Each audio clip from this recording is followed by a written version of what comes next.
For many people between 16 and 24, life in the mid-2020s feels like someone secretly switched the difficulty to hard mode. School trained them for steady ladders and clear instructions, but the real world runs on unstable contracts, shifting software, and quiet algorithmic decisions that affect opportunities. Artificial intelligence moves into everyday tools.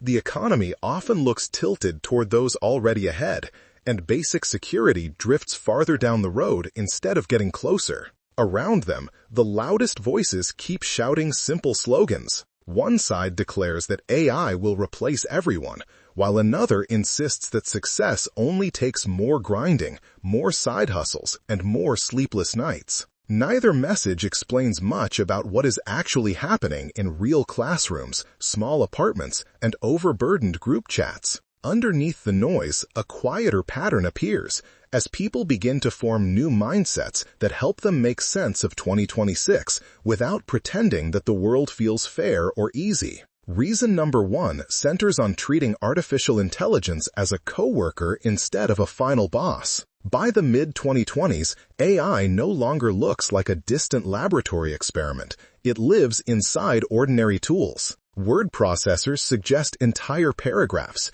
Email platforms propose replies, design software generates first-draft layouts, and coding environments write whole functions based on short prompts. For a student staring at a blank page or an early career worker facing a crowded inbox, this shift brings a mix of relief and fear. The system can help finish tasks, but it also raises sharp questions about whether whole lines of work will shrink or vanish. In daily life, many young people start to use AI in a more grounded way.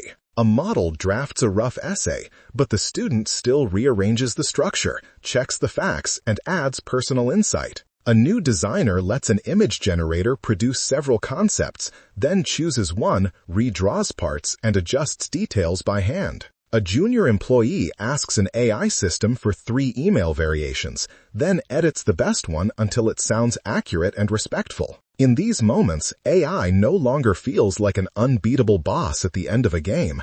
It feels more like a tireless assistant that never sleeps, makes mistakes, and needs supervision. The immediate effect is a different sort of workload, with less time spent on pure repetition and more time spent on checking, judging, and deciding. Over the long term, value shifts toward those who can direct and interpret these systems instead of competing with them step for step, and many members of Gen Z learn to stand in that role of editor, coordinator, and decision-maker. Reason number 2 turns to the idea of living life as always in beta. For much of the late 20th century, the dominant story described life as a line. Pick a path, train for it, enter that field, and remain there for decades. In the 2010s and 2020s, that story breaks apart. As industries automate and move, job categories shrink, and new roles appear faster than schools can name them. Gen Z enters adulthood at the exact moment when the old script stops working, and many feel the weight of expectations that no longer match reality. In response, some young people quietly adopt a different mental model. They begin to see themselves less as finished products and more as evolving versions of the same core person, like software that receives steady updates. A student in a service job learns basic spreadsheet skills after work. A design student experiments with simple coding or motion graphics. Someone training in one field builds a small online project in another just to see whether it fits. None of these moves promise instant transformation. For a while, the changes look small and almost invisible. Over months and years, those quiet updates add up, and a person who once felt locked into a narrow path now carries a wider mix of skills, interests, and proofs of experience. The long-term effect is a more flexible sense of self, as identity grows with time instead of freezing in place at 18 or 19. Reason number 3 highlights communication as a form of power rather than a polite extra.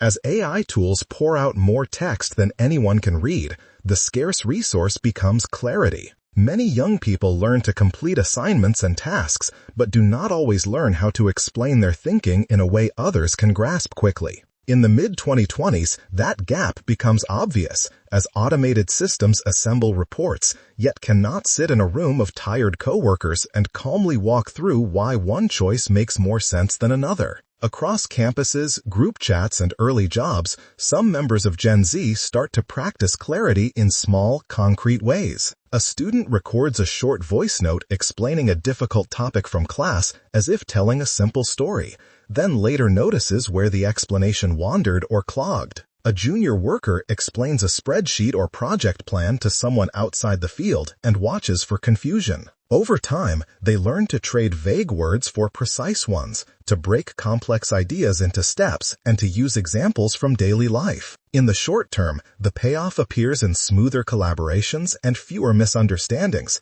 as group projects stall less often and emails trigger fewer panicked replies. In the long term, the person who can make sense of complexity in 60 seconds often becomes the bridge between machines and human decisions, between raw data and real consequences, and that role carries both influence and stability. Reason number 4 turns toward emotional intelligence when things get messy. Modern systems often reward speed, constant availability, and measurable output, but real life rarely stays neat. Many young people juggle coursework, part-time work, unstable housing, family responsibilities, health concerns, and a constant hum of global bad news. Under this pressure, tempers snap, messages go unanswered, and friendships strain. And logical problem-solving alone does not repair the damage. Emotional intelligence, often shortened to EQ, shows up in everyday moments. A person asks a friend how things have really been, and then stays quiet long enough for a genuine answer to emerge. Another person realizes they shut down during a group project, and later sends a short message owning that withdrawal instead of pretending it never happened. These simple acts do not erase systemic stress, but they build trust. In the short term, honest check-ins and small apologies reduce the silent tension that can poison a class group, a work team, or a shared apartment. In the long term, these habits shape reputations, as individuals become known as people who listen, adjust, and attempt repair rather than people who disappear at the first sign of conflict. In an environment where systems often treat people as replaceable, that reputation quietly protects opportunities and relationships when circumstances turn rough. Reason number 5 examines a world where communication becomes global while presence remains local. From the 2010s onward, more students and workers collaborate with people in other countries without ever boarding a plane. A design student in one city co-creates a project with a programmer on another continent. A junior employee responds to messages from clients speaking in a second or third language. Online communities gather fans of a game, a topic, or a cause from every time zone. This global mesh opens doors, but it also multiplies chances for confusion and misalignment. Many young people adopt by learning to communicate in ways that travel cleanly across borders. They choose straightforward language over layered irony in mixed groups, and add a line of context when they send a link or a reference so others understand why it matters. When a conversation includes someone far outside their local culture, they slow down slightly and explain insider phrases or avoid them. In the short term, this approach reduces small conflicts that begin as simple misunderstandings, helping projects finish with fewer bitter messages and keeping group chats more inclusive. Over time, these habits create a kind of global fluency,